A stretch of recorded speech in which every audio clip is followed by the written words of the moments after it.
ముఖ్యంగా కుంభరాశి ఈ సంవత్సరము 5వ స్థానంలో గురు సంచారము, అందులోను 2వ స్థానంలో శని సంచారము, 2వ స్థానంలో రాహు సంచారము, అదే రకంగా 8వ స్థానంలో కేతు సంచారం నడుస్తుంది. ఈ యొక్క గోచార ఫలితాల వల్ల వాళ్ళ జీవితం ఎలా ఉంటుందో తెలుసుకుందాం.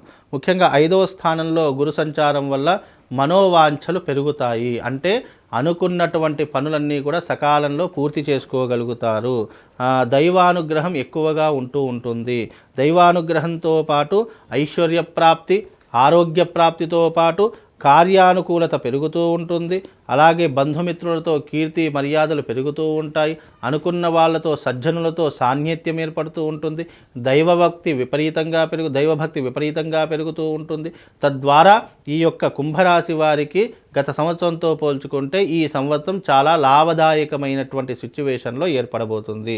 అందులోనూ ఈ సంవత్సరము శని 2వ స్థానంలో ఉన్నటువంటి కారణం చేత డబ్బులు కాస్త అధికంగా ఖర్చు అవుతూ ఉంటాయి.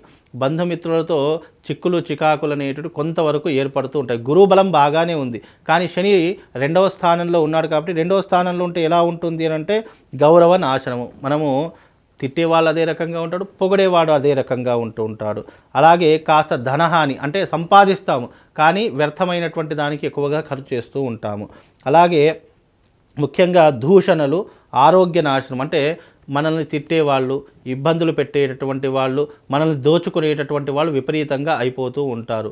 అలాగే మన ముందర మంచిగా మాట్లాడి వెనక గోతులు తవ్వేటటువంటి వారు ఎక్కువగా ఉంటారు. తద్వారా ఏమవుతుంది అని అంటే గనక కుంభరాశి వారికి గురువు బాగున్నప్పటికీ కూడా శని రాహువులు బాగాలేరు. కేతువు కూడా 8వ స్థానంలో ఉన్నాడు కాబట్టి ఆలోచనలన్నీ కూడా వక్రమార్గం వైపు వెళుతూ ఉంటాయి. మద్యము, మగువలు, జూదము, బెట్టింగ్లు ఇలాంటివి ఎక్కువగా జరుగుతూ ఉంటాయి. తద్వారా ఏమవుతుంది అని అంటే కనుక డబ్బులు అధికంగా పోగొట్టుకునేటటువంటి లక్షణాలు ఏర్పడుతూ ఉంటాయి.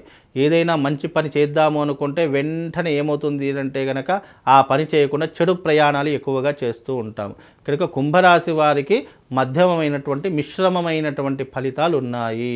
కొంతవరకు శని ప్రభావం కూడా ఏర్పడేటటువంటి అవకాశం ఉంటుంది. కాబట్టి ఈ సంవత్సరము కాస్త కష్టపడి శ్రమనోడ్చి ఈ సంవత్సరం కనుక గట్టెక్కితే నెక్స్ట్ ఇయర్ నుంచి మీ యొక్క జీవితం చాలా అద్భుతంగా ఉంటుంది. ఈ ఇయర్ బాగాలేదని కాదు, మిశ్రమమైనటువంటి ఫలితాలు, మధ్యమమైనటువంటి ఫలితాలు ఉన్నాయి.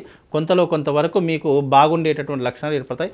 ఇంకా మెరుగైనటువంటి ఫలితాల కోసం అరిష్ట నివారణ తంత్ర యాగం చేయించుకోండి. తద్వారా మీకు శుభం లాభంతో పాటు అదృష్ట యోగం కలుగుతుంది.